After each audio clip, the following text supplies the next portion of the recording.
warahmatullahi wabarakatuh. Hai teman-teman, bertemu lagi dengan saya Ajil Helmamisya Putri. Saya kembali dengan video kedua saya di mana dosen saya kembali memberikan tugas untuk mengupload video ini ke YouTube.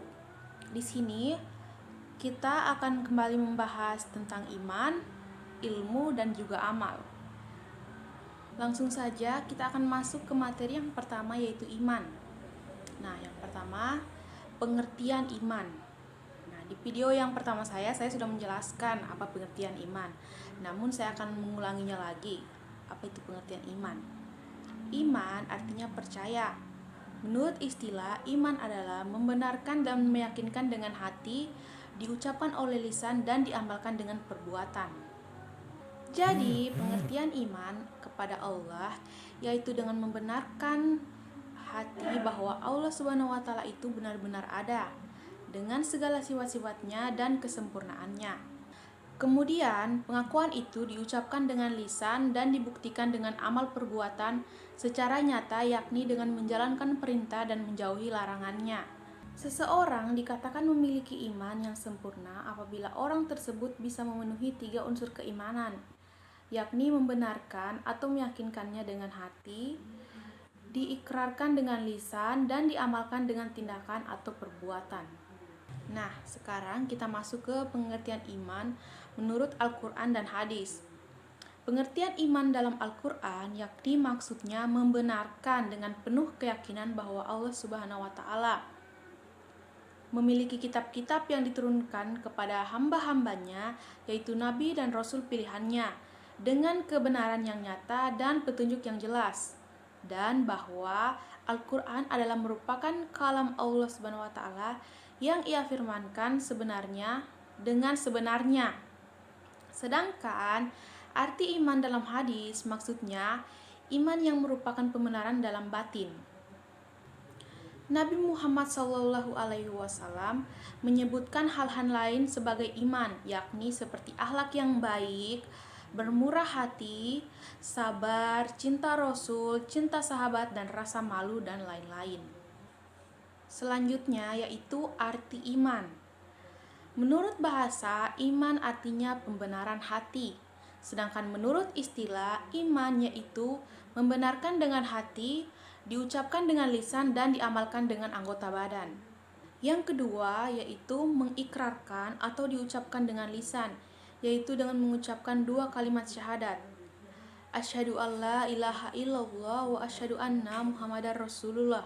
Artinya, tidak ada sesembahan yang hak kecuali Allah dan Nabi Muhammad adalah utusan Allah. Yang ketiga yaitu mengamalkan dengan anggota tubuh, yaitu hati mengamalkan dalam bentuk keyakinan dan anggota badan mengamalkan dalam bentuk ibadah-ibadah sesuai dengan ketentuannya. Selanjutnya yaitu rukun iman. Yang pertama, sebelumnya rukun iman terbagi menjadi 6, yaitu yang pertama iman kepada Allah Subhanahu wa taala, yang kedua iman kepada malaikat-malaikat Allah Subhanahu wa taala, yang ketiga iman kepada kitab-kitab, iman kepada para nabi dan rasul, iman kepada hari kiamat, dan iman kepada qada dan qadar. Selanjutnya hal-hal yang membatalkan iman. Nawakidul iman atau pembatalan iman merupakan sesuatu yang bisa menghapuskan iman sesudah iman masuk di dalamnya, yakni diantaranya yang pertama, mengingkari sesuatu dari kekhususan-kekhususannya atau rububiyah Allah, atau mengakui mempunyai sesuatu dari kekhususan Allah tersebut atau membenarkan orang yang mengakuinya. Yang kedua, sombong serta menolak beribadah kepada Allah Subhanahu wa taala. Yang ketiga, menjadikan perantara dan penolong yang ia sembah atau yang ia mintai pertolongan selain dari Allah Subhanahu wa taala. Yang keempat, tidak menerima sesuatu yang ditetapkan Allah untuk dirinya atau yang ditetapkan oleh Rasul-Nya. Yang kelima, mendustakan Rasulullah. Dan yang keenam, mengolok-olok Allah atau Al-Quran atau agama Islam atau pahala dan siksa yang sejenisnya, atau mengolok-olok para rasul atau para nabi, baik itu candaan ataupun sungguhan dan lain sebagainya. Demikian pembahasan tentang iman. Selanjutnya kita akan masuk ke pembahasan tentang ilmu. Kita akan masuk ke pengertian ilmu. Di sini banyak sekali pengertian ilmu menurut para ahli. Nah, saya akan membacakannya satu persatu. Yang pertama yaitu pengertian ilmu dari KBBI. Menurut KBBI, menjelaskan bahwa ilmu ialah bermakna pengetahuan tentang suatu bidang yang disusun dengan secara sistematis menurut metode yang ilmiah yang bisa digunakan untuk menjelaskan dan menerangkan suatu kondisi tertentu dalam bidang tertentu. Selanjutnya yaitu pengertian ilmu yang kedua menurut Afanasyev. Menurut Afanasyev, seorang pemikir Marxis dari Rusia yang mengungkapkan tentang ilmu ialah suatu pengetahuan manusia tentang alam, pikiran, dan masyarakat. Beliau mencerminkan alam dan berbagai konsep, kategori, dan hukum-hukum yang mana ketetapan dan kebenarannya diuji oleh suatu pengalaman praktis. Pengertian ilmu yang selanjutnya ini ada dari mantan wakil presiden kita yang pertama, yaitu Bapak Muhammad Hatta. Menurut Muhammad Hatta menyatakan bahwa ilmu adalah suatu pengetahuan yang teratur dalam mengenai pekerjaan hukum secara kausal dalam suatu golongan masalah yang sama tabiatnya, ataupun menurut kedudukannya yang tampak dari luar ataupun dari dalam. Selanjutnya yaitu menurut Izzuddin Taufik. Menurut Izzuddin Taufik menyatakan bahwa ilmu ialah suatu penelusuran informasi atau data melalui suatu pengamatan, pengkajian, dan eksperimen yang bertujuan untuk menetapkan suatu hakikat, landasan dasar, ataupun asal-usulnya. Yang selanjutnya ada dari Karl Persson. Menurut Karl Persson menyatakan bahwa ilmu ialah suatu ketenangan yang stabil dan komprehensif tentang sebuah fakta dari pengalaman dengan istilah yang sederhana. Selanjutnya yaitu ada dari Ashley Montagu. Menurut Ashley Montagu menyatakan bahwa ilmu adalah suatu pengetahuan dalam satu sistem yang berasal dari studi, pengamatan, juga dalam percobaan untuk menentukan suatu dasar prinsip tentang suatu hal yang sedang dikaji. Sekarang kita masuk ke karakteristik ilmu. Yang pertama, hasil ilmu bersifat akumulatif dan merupakan milik bersama. Yang kedua, hasil ilmu kebenarannya tidak mutlak dan bisa terjadi kekeliruan karena yang menyelidiki adalah manusia. Yang ketiga, ilmu bersifat objektif, artinya prosedur kerja atau cara penggunaan metode ilmu tidak tergantung kepada yang menggunakan, tidak tergantung pada pemahaman secara pribadi. Sekarang kita masuk ke perbedaan ilmu.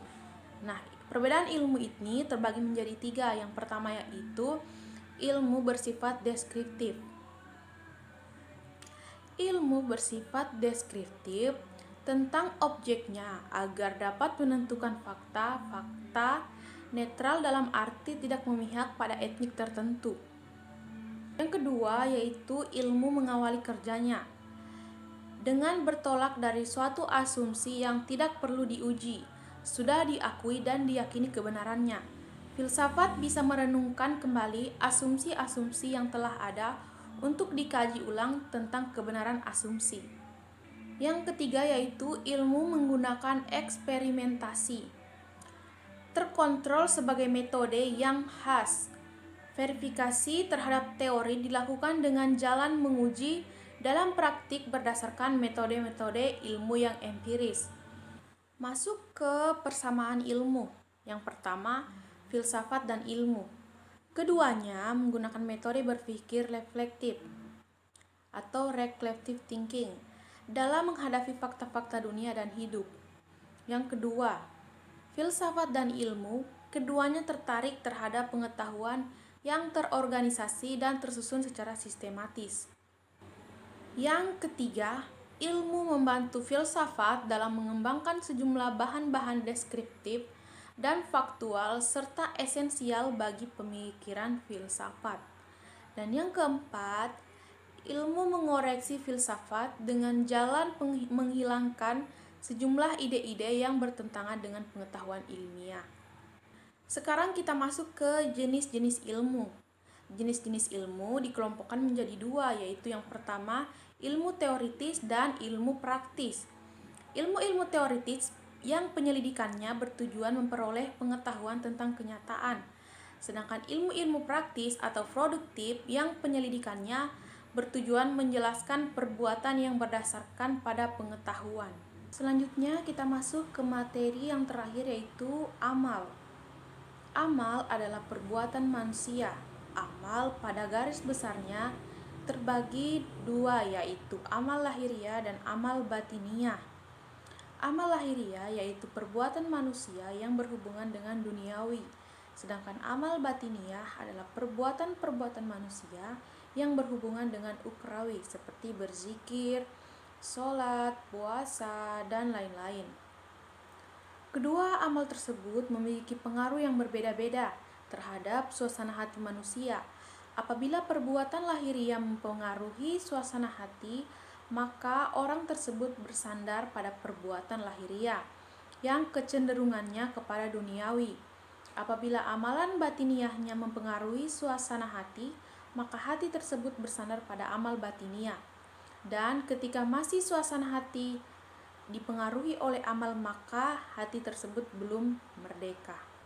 Hati yang merdeka adalah hati sepenuhnya menghadap Allah Subhanahu wa taala. Hati bergantung total pada Allah Subhanahu wa taala. Tidak menggantungkan dirinya pada Allah Subhanahu wa taala, baginya banyaknya amal yang ia lakukan tidak akan mempengaruhi ketentuan Allah. Dia ridho menerima semua ketentuan yang Allah berikan kepadanya. Dalam menyikapi antara pengaruh amal terhadap seorang, Ibnu Athaillah membagi 3 golongan, yaitu yang pertama orang-orang yang bergantung kepada sepenuhnya, yang kedua orang-orang yang menjadikan amal sebagai jalan mendekatkan diri dengan Allah, yang ketiga orang-orang yang menganggap bahwa amal adalah sebuah karunia Allah Subhanahu wa taala, dan golongan ini disebut golongan orang-orang arif. Kita masuk ke yang pertama, yaitu orang-orang yang bergantung kepada amal sepenuhnya. Orang-orang ini pandangannya bahwa amalnya lah yang akan menentukan apa yang ia dapatkan. Dalam hal perkara duniawi, orang-orang ini akan mengerahkan potensi yang dimiliki untuk meraih hasil yang ia inginkan. Ia akan mengerahkan semua kemampuannya, baik itu kepandaiannya atau dengan jaringannya, untuk mendapatkan hasil yang diperoleh.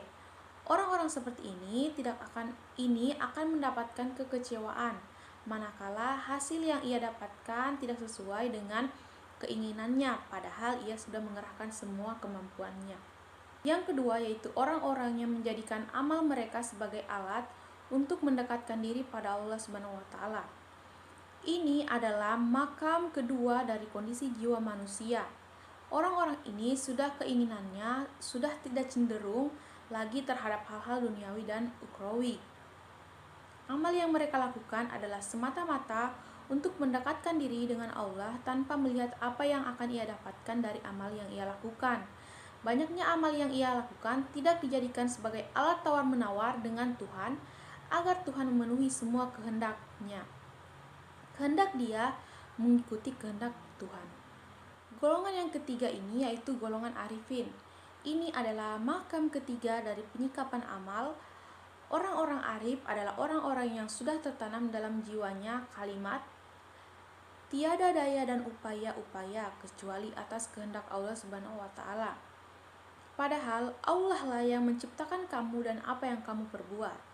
Quran surat Asy-Syaffat ayat 96. Berikut kita akan masuk ke jenis-jenis amal. Di sini jenis amal terbagi menjadi 3, yaitu amal jariah, amal ibadah, dan amal saleh. Yang pertama yaitu amal jariah. Amal jariah berarti perbuatan yang berkelanjutan. Nama lainnya adalah wakaf. Kata itu berasal dari waqafa yang berarti menghentikan, mengekang, atau menahan. Amal jariah disebut wakaf karena benda yang jadi objeknya ditujukan bagi kemaslahatan umum dan agama. Pahala amal jariah tidak akan terputus walaupun pemberinya sudah meninggal. Selama benda yang diamalkan tersebut masih memberikan manfaat bagi kepentingan umum, hal ini sesuai sabda Rasulullah Shallallahu Alaihi Wasallam. Bila anak Adam meninggal dunia, terputuslah amalnya kecuali 3. Yang pertama sedekah jariah, ilmu yang diambil manfaatnya, dan anak saleh yang mendoakan orang tuanya. Jariah berasal dari kata jara yang artinya mengalir, tidak putus-putus. Maka amal jariah agar manfaatnya berlangsung abadi harus dikelola dengan baik. Pengelola amal jariah adalah badan wakaf. Wakaf sebagai amal jariah ada 2 macam, yaitu wakaf ahli dan wakaf khairi. Wakaf ahli adalah wakaf yang pada awalnya ditunjukkan untuk orang-orang tertentu. Namun saat pemberi wakaf meninggal, maka wakaf dialihkan untuk kepentingan umum. Wakaf khairi adalah wakaf yang sejak awal sudah ditunjukkan untuk kepentingan umum, atau wakaf ahli yang menerima pertamanya sudah tidak ada. Amal yang kedua yaitu amal ibadah, berarti perbuatan pengabdian. Ibadah berasal dari kata abada yang berarti melayani, mengabdi, dan menyembah. Perintah untuk beribadah terhadap Al-Quran surat Az-Zariyat ayat 56 yang artinya, Aku tidak jadikan jin dan manusia kecuali agar mereka mengabdi kepadaku. Ibadah hanya ditujukan kepada Allah Subhanahu wa Ta'ala sesuai firman Allah dalam Al-Quran surat Az-Zumar ayat 11 yang artinya, Katakanlah bahwasannya Aku diperintahkan menyembah Allah serta mengikhlaskan ketaatan kepadanya. Ibadah juga mesti didasarkan pada perintah dari Allah Subhanahu wa Ta'ala melalui Rasul-Nya Muhammad Sallallahu Alaihi Wasallam. Dan amal yang ketiga adalah amal saleh. Amal saleh meliputi semua perbuatan lahir maupun batin yang berakibat pada hal positif atau bermanfaat. Amal saleh bisa mencakup pengertian amal jariah dan amal ibadah. Amal bisa diterima dan bisa pula tidak diterima oleh Allah Subhanahu wa Ta'ala. Syarat diterimanya amal ibadah ada 2. Pertama, amal dilakukan dengan ikhlas tanpa pamrih. Yang kedua, untuk amal ibadah dalam arti khusus seperti sholat, zakat, ibadah dan haji, serta puasa dan sebagainya harus dilakukan dengan sesuai tuntutan Al-Quran dan hadis. Ada beberapa perbuatan yang bisa merusak amal. Pertama adalah riya, yaitu beramal bukan ditunjukkan kepada Allah Subhanahu wa Ta'ala, melainkan agar dilihat orang lain. Yang kedua yaitu tasmi, menceritakan amalnya kepada orang lain dengan tujuan yang sama dengan riya. Ketiga, beramal ibadah dalam arti khusus namun tidak sesuai dengan tuntutan Al-Quran dan hadis. Yang keempat, beramal dalam arti umum yang tidak didasarkan pada ilmu pengetahuan. Sekian materi yang saya bawakan. Kurang dan lebihnya mohon dimaafkan. Saya Ajil Hilma Mesya Putri mengucapkan wassalamualaikum warahmatullahi wabarakatuh.